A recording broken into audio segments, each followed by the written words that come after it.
What's up and welcome back sa aking channel mga ka-teammate. So bukas, Sabado, 8:30 ng umaga, in-season tournament na naman sa pagitan ng San Antonio Spurs at Sacramento Kings. Well, napost ko na sa Facebook na maraming injured ngayon sa San Antonio Spurs. Syempre, number 1 dyan, si Devin Vassell na naman. Nakababalik lang dahil sa illness, left adductor tightness. So definitely out si Devin Vassell for tomorrow's game mga ka-teammate.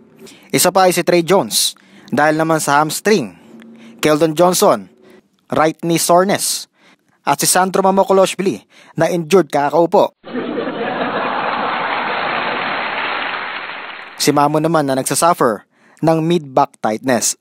Sa madaling salita, 2 sa 4 na yan ay starter ng San Antonio Spurs. Well, una nakita natin na si Julian Champagnie ang pumalit sa pwesto nitong si Devin Vassell. Well, ako, ang wild guess ko naman na papalit kay Keldon Johnson, it's either Doug McDermott or Cedi Osman.